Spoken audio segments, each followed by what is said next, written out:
de todo puede ser, con el alma por delante y el derecho a renacer. Gracias por seguir en sintonía con nosotros, a toda la gente. Señores, pero en la pausa no se me vayan. Tenía 1000 gente. Vuelvan todos a este en vivo. Gracias a la gente que está con nosotros. Aprecio de manera extraordinaria a la gente que a esta hora aquí y en el resto del mundo se conecta en nuestro canal de Una Nueva Mañana. Suscríbanse. Quiero celebrar en esta misma semana mis 200,000 suscriptores y quizás en julio por ahí que tengamos el 500,000 que dicen ustedes. Compartan y comenten. Bueno, aquí está con nosotros uno de los fundadores de este programa, de nuestros primeros invitados, pero no solo de Una Nueva Mañana, sino que en este boom que ha tenido Al Tanto TV como plataforma, pues también fue una de las primeras entrevistas que explotó. Todo lo que toca el Rey Midas lo vuelve oro. El senador Franklin Romero, gracias por estar aquí. Muy buenos días, Colombia, amigos. Gracias por permitirme estar aquí con ustedes y llegar a la gente realmente.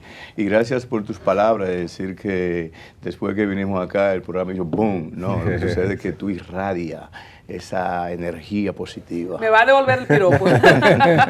Bueno, un intercambio de piropos. Franklin, realmente hay que empezar contigo en un tema que es el más trascendente para la República. Nosotros tenemos décadas con el afán de un nuevo Código Penal que ya es anquilosado y es una barbaridad, es una afrenta que la República todavía se esté juzgando el crimen a través de un código realmente obsoleto. Entonces nos gustaría saber, ya hay oportunidad, se nos ha dicho que se ha discutido la mitad del código, sin embargo descubrimos que han ido dejando algunos artículos problemáticos para discutirlo después y ahí es que viene el gran conflicto. ¿Tendremos código penal en esta legislatura o realmente vamos a seguir esperando? Bueno, siguiendo a la parte introductoria que haces del código, un código actual, vigente, que data de 1884, del siglo XIX, adaptado de Francia, y que está totalmente desactualizado. Sin embargo, por más de 20 años se ha venido haciendo algunas modificaciones, pero que no están acorde ahora con los nuevos delitos, nuevos crímenes que se cometen, y realmente la sociedad ya requiere de un código, porque estamos aprobando leyes fuera del código, pero sin un código penal actual no tiene sentido porque no tiene las sanciones que ameritan. Soy parte de la comisión bicameral que lo está conociendo. No puedo dejar pasar por alto decirte que nosotros en el Senado aprobamos el Código Penal. Sí, varias veces se ha aprobado. Y perimió en la Cámara de Diputados. ¿Y qué es lo que pasa en la Cámara? Bueno, lo que pasa es que el Código toca muchos puntos sensibles y eso no es un secreto para nadie, como el tema del aborto. Pero ya se dejó fuera esta Bueno, parte. sí, ahora mismo lo que estamos haciendo es dejando fuera algunos puntos que son un poco problemáticos, que generan mucha discusión, y estamos procediendo a leer todos los artículos uno por uno, someter a las opiniones de los senadores y diputados, ponernos de acuerdo. Donde hay coincidencia. Donde hay este consenso, inmediatamente pasamos, donde justamente te puedo decir que la ley de medidas telemáticas que yo había propuesto para evitar los feminicidios, que justamente está contemplado aquí en este nuevo código, pues ya fue introducido en el artículo 130. Muy importante para nosotros, porque la ley de medidas telemáticas viene a evitar el acercamiento del hombre a la mujer cuando hay una orden de alejamiento a través de medidas telemáticas, como le decimos, que son localizadores tipo GPS. ¿Alguna pulsera, localizadores, bueno, cualquier medida telemática que se pueda utilizar para que a través de un monitor, un seguimiento, se pueda ver un acercamiento de la posible víctima y el posible victimario, pero y que se pueda evitar. ¿Tendrá sensores? Entonces. Sensores, claro, sí, va a ser un monitoreo que lo va a manejar la Procuraduría.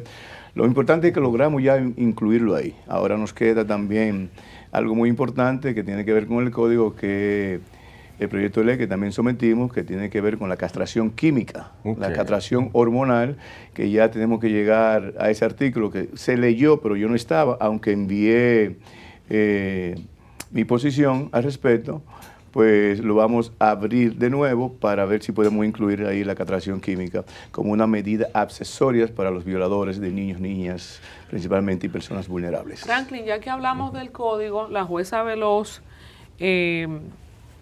que ha llevado el caso de los hermanos Espaillat.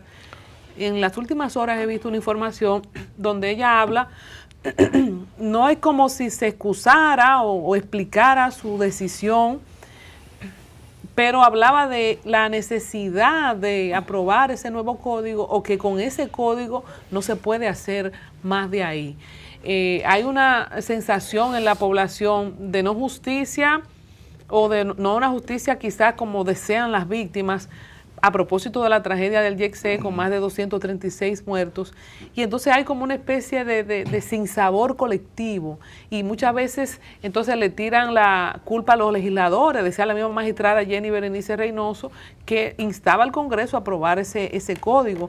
¿Cómo siente que quedan ustedes como institución, como Congreso? Porque al final, entonces la cuava se la tiran a ustedes, a los congresistas, los jueces, los fiscales, la sociedad.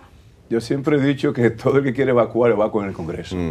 Y justamente también nos hemos ganado parte de eso, porque no hemos asumido con responsabilidad algunos proyectos que tienen que hacerse ley, y por intereses, no de los legisladores, sino intereses de lo que es la ciudadanía, porque realmente cuando habla del Congreso está hablando de la Casa de la Democracia, donde todo el mundo tiene que ser escuchado, y que lamentablemente no se va a beneficiar a toda la población con un proyecto de ley, pero sí a la mayoría, que es lo que nos compete, pero también hay que escuchar a todos. Y cuando hay un punto que no está de acuerdo en dos partes, entonces tenemos que discutirlo a ver cómo logramos salir adelante. Sí, es interés de todo el mundo, justamente el Ministerio Público, los jueces necesitan un código que esté acorde a estos tiempos, porque poniendo ese caso que presenta, del cual no me gustaría hablar mucho, porque fueron muchas las personas que perdieron la vida muy allegada a nosotros, pero también muy allegado a nosotros también la familia Espaillat. Y entender que el código actual es el código actual y es que hay que aplicar, lamentablemente. Por eso, para futuras situaciones o próximas situaciones, es urgente este código, no solamente para casos como ese, sino para casos como el feminicidio, el crimen organizado, la corrupción, los delitos tecnológicos y demás. Usted, cuando Freddy hizo la pregunta, no llegó a responder si usted pensaba que en esta legislatura va a ser aprobado el código. Sí. Definitivamente entiendo que sí. Ya justamente ayer íbamos por el artículo 268, ya leído. Hasta ahora creo que van 11 o 12 artículos que están sobre la mesa. Y sí hay un deseo realmente de los diputados y senadores en que se conozca, y ya esta legislatura que realmente termina el 26 de julio. Tenemos mucha posibilidad, yo diría que un 95%, si no se sigue incidentando como a veces sucede. Pues yo creo que sí, porque hay buen ánimo en que sea aprobado, y lo que pasa, estamos haciendo todo lo posible para que sea aprobado. Lo que pasa, Frank, es que contarlo de manera cuantitativa no creo que sea correcto, porque es verdad que ya van 268 artículos aprobados, pero han dejado en el camino, ¿verdad? Han dejado en el camino 15, 16, 20 artículos que son problemáticos, son los que siempre han detenido el código. Entonces, yo le voy a aprobar 400 dos de los puntos que nosotros discutimos y que debatimos anteriormente cuando lo conocimos, pues justamente tiene que ver con el tema del aborto, y el que tiene que ver con los crímenes de guerra, vamos a decir, abarca a los militares, y la discriminación. Pues ya esos tres puntos están consensuados, y le puedo avanzar, quizás no me corresponde por ser parte de la comisión, que lo que hemos propuesto del tema del aborto es dejarlo fuera del Código Penal para lograr que este código sea aprobado. Una primicia para una nueva mañana. Que eso ya se venía como hablando para que fluya, ¿verdad? Nosotros en su momento sometimos justamente un proyecto como una ley especial para el tema del aborto, el cual no fue conocido en la Comisión de Justicia en ese momento, y ya el consenso es que lo dejemos fuera para realmente lograr que este código sea aprobado. Una de las grandes preocupaciones de la aprobación del nuevo código tiene que ver con los delitos informáticos, la tecnología, lo que tiene que ver con las plataformas digitales. ¿Cómo se va a abordar en el código? Porque es uno de los temas más acuciantes, ¿verdad? ¿Cómo se va a abordar en el nuevo código, el problema de los delitos, y con la experiencia que tenemos de 140 años atrás, decir, bueno, ¿cómo podemos ir previendo delitos que se van a ir sumando en el futuro a partir de la tecnología? Así es, en los contratos que nosotros manejamos en el negocio del entretenimiento, siempre decimos, y lo que puedan ser descubierto posteriormente. Entonces, eso es algo que nosotros estamos mirando, de cómo introducir en lo que tiene que ver con los delitos tecnológicos. Realmente, los delitos tecnológicos no están contemplados en el código actual, no, recordemos, un código de 200 años, de 2 siglos. Entonces, son cosas que estamos poniendo sobre la mesa, escuchando a todos los que tenemos que escuchar, y justamente tenemos un tema que tiene que ver con eso, que es el tema de la libre expresión, el proyecto de ley libre expresión, que también viene a ser parte de esos delitos tecnológicos donde tiene que estar la difamación y la injuria. Pero ese no es el mismo proyecto que fue altamente cuestionado hace unos días.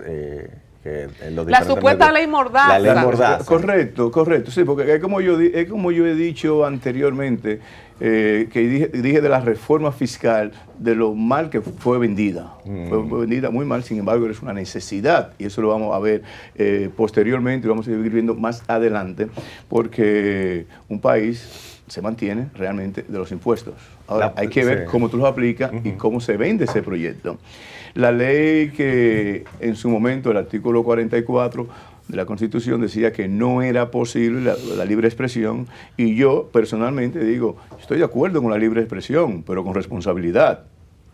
Yo no puedo censurarte, coartarte, que tú puedas decir lo que tú quieras. O sea, tú eres responsable de lo que tú dices también. Claro, claro. No puede ser también que tú digas lo que tú quieras de cualquier persona y que no haya ninguna responsabilidad, porque hay medios responsables. Pero ahora, con esta nueva tecnología, con estos avances que tenemos, cualquiera tiene un micrófono en la mano. Lo que la gente cuestionaba era que era un poco ambigua, y esto permitía que se pudiese malinterpretar. Se ha malinterpretado porque no viene a censurar, lo que viene es a regular los medios. Antes de hablar de la provincia, Freddy y yo, que estamos con los presidenciables en la mano, ya casi estamos soltando nuestra entrega formal del regreso de los presidenciables, de este programa especial que iniciamos en el 2019. Ahí entrevistamos al presidente Luis Abinader y a todos los que estaban, menos a Gonzalo, que no estaba contado. Fue una sorpresa.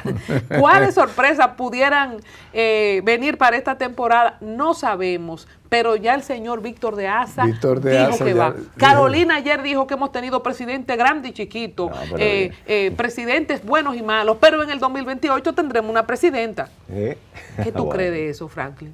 La democracia. Democracia que ¿Cuál es el suyo? Democracia, la democracia que estamos viviendo, porque si recordamos, cuando yo nací, eso no era posible. Sí.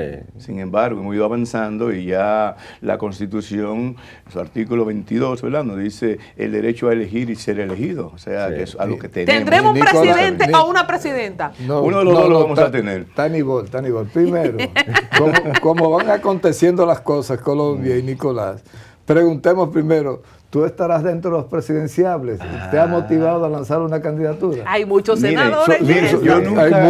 Yo nunca cruzo el puente antes de llegar al río. Lo que yo sí estoy seguro es que ya yo tengo el mío. Ya tú tienes el tuyo. Ya yo tengo el mío, ya yo tengo el que yo voy a apoyar. Y ya yo lo he dicho muchas veces. Okay. Llámame a Gloria. Ya yo tengo el mío, ya yo estoy claro. ¿Qué más? Ya yo sé cuál es que va. Ya yo me decidí.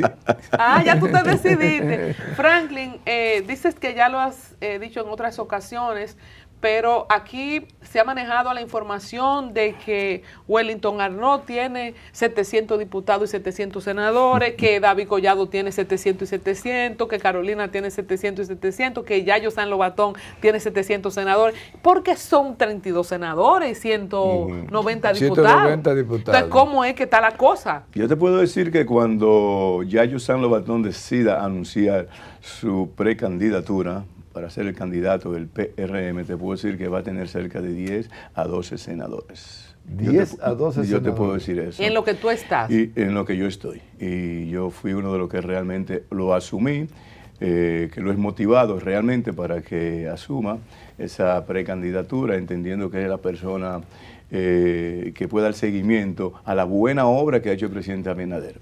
y que también es la persona que yo más identifico dentro del partido como el gerente, como la persona transparente, como el trabajador y el que ha estado cerca de la gente siempre, no ahora que se quiere aspirar, porque hay muchos que quieren ser presidente, pero nunca han estado con la gente. Yo le hice esta pregunta a, creo que fue al presidente del Senado, que estuvo acá con nosotros. ¿Y si el presidente Luis Abinader doble en U y dice, yo voy? Digo Alburquerque. Él no diría yo voy. Mira, igual él se sacrificaría por su partido y por su país para evitar una confrontación mayor.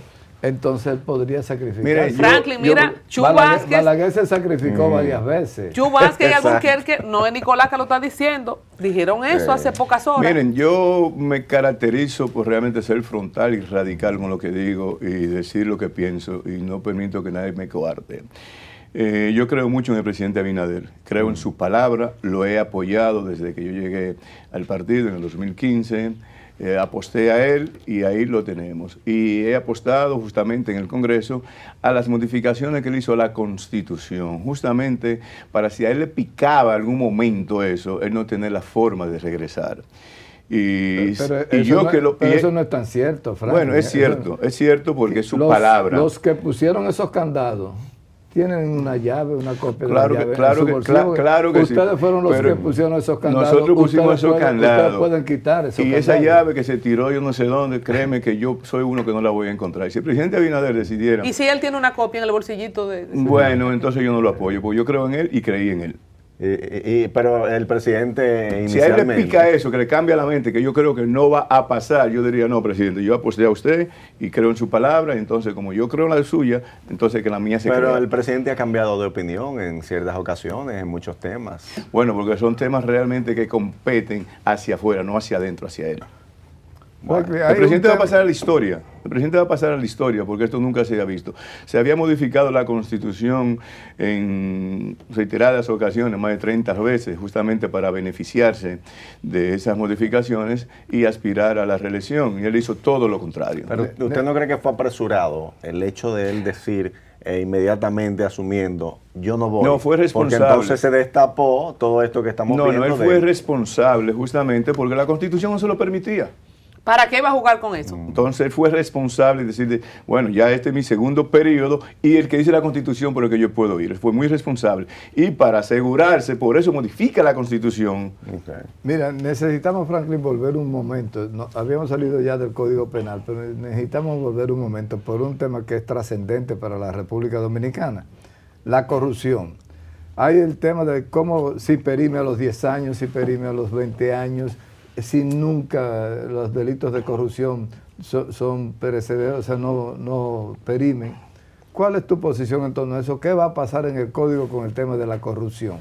La prescripción, bueno, pues nosotros lo habíamos aprobado con 20 años la prescripción. Se quería que no prescribiera, pero realmente tú tienes que mirar lo que es que una persona después, vamos a decir, 60 años, tiene 20 años, llega a los 80 años, se somete por un acto de corrupción, entonces no tenía sentido. Entonces, la Constitución es clara cuando habla de cualquier delito, de cualquier pena, cualquier sanción penal, lo que tiene que ver con pagar el delito que hiciste a través de una pena, rehabilitarte y reinsertarte realmente a la sociedad.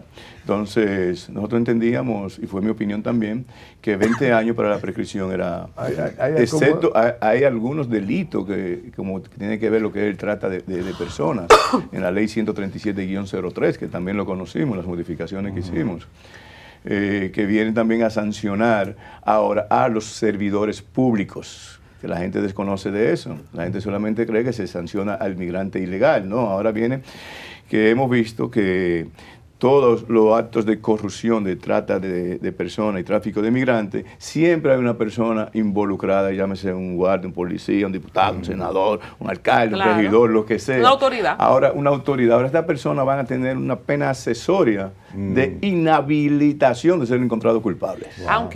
Aunque Freddy quiso volver al Código Penal, yo quiero volver a los presidenciables. Yo quería Pero antes de lo presidenciable, del código. Estamos aquí tranquilos, no se preocupen, tenemos tiempo.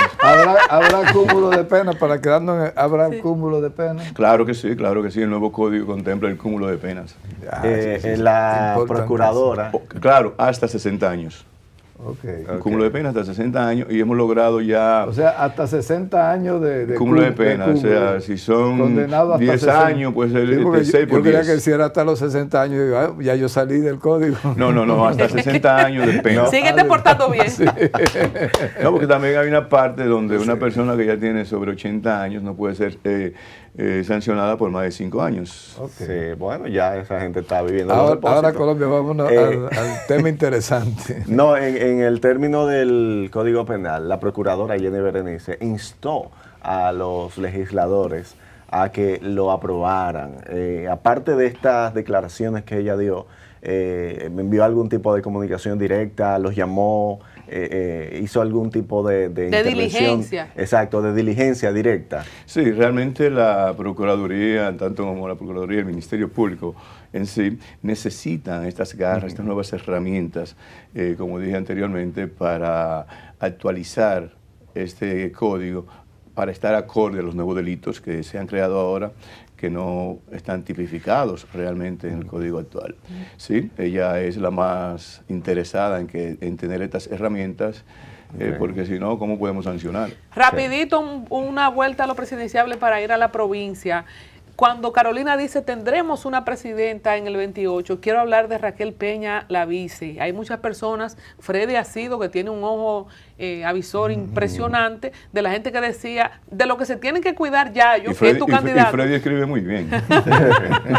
de lo que se tiene que cuidar Yayo, que es tu candidato, David Collado y Carolina y Wellington, que eran como los primeros que estaban haciendo. 4. Decía Freddy que es de la vice. ¿Cómo impacta para ti la candidatura de la vicepresidenta cuando se arme lo que se va a armar? Los que están nombrados por decreto, dentro de lo que está el gallo tuyo, tienen que renunciar en algún momento, tomar una licencia, pero la vice y Carolina son electas. ¿Qué va a pasar ahí? Primero, cuando te refieras a mi candidato, tienes que decir al yayo tuyo, no al gallo, porque hay un gallo que anda por ahí. Al yayo tuyo. Al yayo mío, no, para que aclaremos. Es que está sacando un podcast como el gallo Pinto. El gallo Pinto. El gallo Pinto. Gallo Pinto. Pues mira, yo como soy pro mujer realmente, y que veo las cualidades que tienen Carolina y que tiene doña Raquel, excelentes cualidades que también cumplen con todas las condiciones para ser unas buenas candidatas. Claro, tenemos nosotros que preocuparnos por la calidad de ellas. Sin embargo, yo todavía pongo la calidad del mío por encima de la que están, por lo vivido con cada uno de ellos. ¿Qué tuviste en Yayo San Lobatón para elegirlo tan pronto y pronunciarte en medios abiertos como que es tu candidato, que te gustaría que él fuera el candidato del PRM? Mira, lo que yo vi en Yayo es lo más parecido a Luis Abinader, que es la persona más accesible en todo momento y que tú no tienes que llamarlo todo momento, porque tú siempre esperas una llamada para decir cómo están las cosas, cómo está la provincia, qué necesitamos hacer, qué necesitamos resolver. Pero no solamente eso, que te contesta, que está ahí al tanto. Hablando de eso, de los presidenciables, me imagino que en algún momento ustedes interactúan, pero ¿cuál es el menos accesible? Bueno, yo sé que el más accesible es Yayo. ¿Y por qué tú miras a David? ¿Y por qué tú miras a David? Pero déjame decir, nosotros tenemos la satisfacción de tener muy buenos candidatos. O sea, que eso nos da una buena satisfacción, porque sea el que sea, yo sé que va a permitir que nosotros podamos mantener el gobierno más allá del 28. El gen de la división. Pero sí te puedo decir algo. Ajá. Nosotros estamos dispuestos a apoyar a cualquiera de los candidatos, pero hay que ganarlo nosotros primero. Hay que ganarle a Yayo. Hablando de eso, el gen de la división ha estado en la simiente del PRD, de donde nace el PRM. ¿Podríamos tener avistamientos de que, bueno, porque Hipólito dice, yo estoy en la acera del frente con la mía. Por ejemplo, en el caso de David Collado, se ha dicho, y no voy a mirar quién lo dijo, que supuestamente él estaba negociando con Miguel Vargas para ser candidato del PRD si no lo dejaban ser del PRM. Quítale lo de supuestamente, que es una ofensa. Entonces ¿qué garantías puede tener el sistema de partido, la sociedad, la democracia, ustedes como partido también, de que no va a pasar lo que acaba de pasar, por ejemplo, en el PLD, donde sale Leonel Fernández y se divide el partido? ¿Cómo garantizar que no pase lo que en el pasado, valga la redundancia, ha vivido el PRD-PRM? Mire, no podemos decir que nada es posible. Cualquier cosa es posible, y más en política, donde existe la coyuntura, las circunstancias.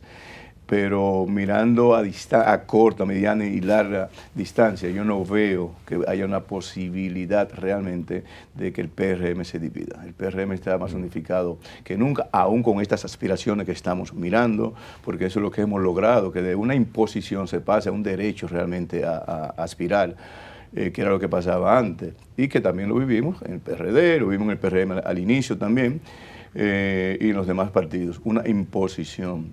Entonces, yo no creo que alguien, justamente por haber mal logrado la ley 3318 y la ley electoral que nosotros aprobamos en el 18 y en el 19, que tú no podías aspirar después que perdiera en una contienda, irte de que aspirar por otro partido, que eso era lo mejor que podía pasar, porque realmente se ha convertido eso en un relajo, aunque la democracia ya lo ha permitido y ha sacado cosas factibles. Pues yo no veo.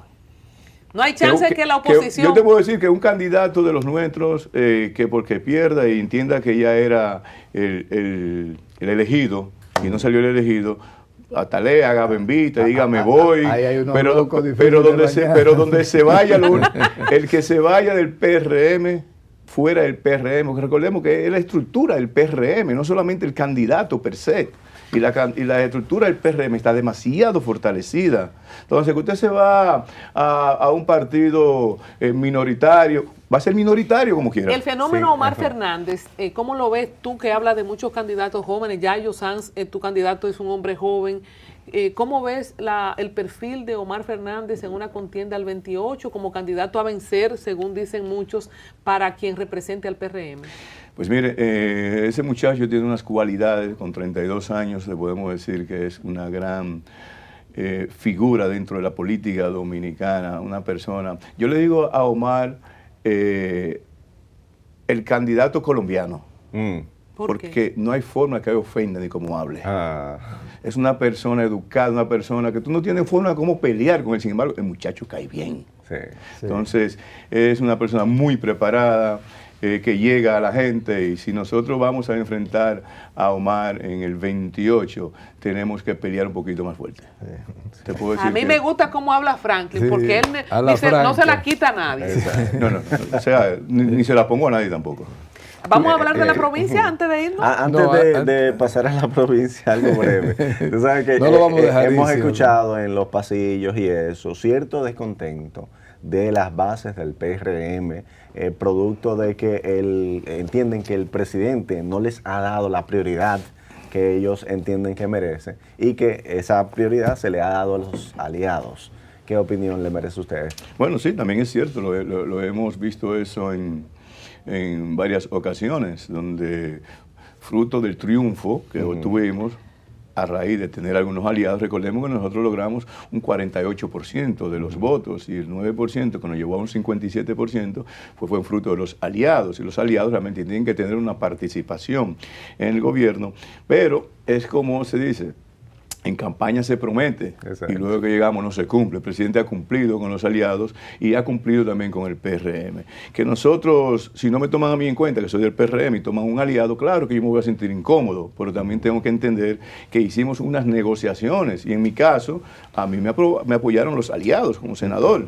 Entonces, yo no puedo darle de espalda tampoco a los aliados. Y el presidente lo que ha sido es responsable, tratar de dividir, porque tampoco no hay cama para tanta gente, y entender que nosotros tomamos el gobierno en el 20 con un país cerrado, donde no había un empleo. Y hubo que recuperar todos esos empleos y después colocar los empleos de los nuestros. Sí, pero ya estamos en el 25. Estamos en el 25, pero la pandemia del COVID, hace 5 años que pasó, ¿verdad? Sí, pero ya. se va a hablar 30 años, se va a estar hablando del COVID. Franklin, yo quiero traer por las greñas un tema con el permiso En 2 minutos que tenemos. Con el permiso de la poderosa. Esta plataforma, a través de Colombia Alcántara, logró hacer un escenario de armonía y de perdones entonces, en el cual el señor Ángel Martínez pidió excusa y pidió perdón a todas las personas que había ido ofendiendo en el camino. Tú lograste ya perdonar, acepta la excusa de Ángel. Es que a mí él nunca me ha ofendido. No te ha ofendido. No, a mí no, él no me ha ofendido, porque lo que él ha hecho, pues meterme a mí en un saco donde él ha metido a gente como Corripio, como Luis Abinader, como Hipólito. O sea, yo me siento orgulloso de estar en ese saco de la gente que él ha metido ahí. O sea, acepta las excusas, acepta... Yo acepto las excusas, mira que yo ni siquiera me he querellado contra él, ni me voy a querellar. No te vas. Pero yo no sabía que él también había hablado de ti. Sí, Pues sí. él metió que yo era amante de Faride. Pero tú estás soltero. Franklin, hombre soltero. Vas a continuar en el Yo soy soltero a veces, porque mi esposa está en Estados Unidos. Vas a continuar con el mundo artístico. Sí, claro, su claro. gran inicio eso es tú lo lo nuestro. conoces más que Miren, nadie. Señores, miren. Ustedes tienen que saber Miren. que vayan a ver la película Sanky Panky, las 4. Ay, Vayan, que están en los Señores, cines, ténganle todavía está- miedo a Sí. Yayo San Lobatón con este hombre en el equipo, porque Franklin Romero, donde pone el tiro, pone el oro. Porque aventura un palo. Los Sanky Panky, antes de la ley de cine, la película más exitosa, más taquillera, sí. más internacional, Sanky Sí. Panky. El tema de negros, todo lo que él ha tocado. Watson. De Watson, Watson, sí. claro. Ya Watson es de que se Watson, conoce. así es. Entonces, seguimos con el mundo del entretenimiento. Sí, seguimos trabajando. Justamente ahora estamos en negociaciones con una compañía europea que está tratando de adquirir algunos derechos nuestros, de que tienen que ver ¿Sigues con con algo publishing. en aventura? ¿Sigues con alguna participación? La parte de contabilidad nunca me gusta discutirla siempre en los medios. Después hay un chiquito por ahí, Luis Valdés, que siempre me está persiguiendo. Mira, yo lo tuve 2 horas y media ahí contra la pared y no le saqué nada. No. En el especial de los héroes anónimos de aventura. Bueno, tenemos que irnos ya a la pausa. Tenemos más compromisos. Delicioso siempre conversar con Franklin Romero. Nos quedamos con la deuda de la provincia, de manera que tiene que volver. Sí, sí. Bueno, yo siempre estoy presto a venir aquí y compartir con ustedes. Bueno, muchas gracias. Señores, no se muevan. Tenemos que hablar ahora del duelo colectivo, de la tragedia del YECC. Vamos a hablar de la parte psicológica, psiquiátrica, entre otros temas, aquí en Una Nueva Mañana. Nadie se me mueva de YouTube. Pausamos y volvemos. Es una nueva mañana donde todo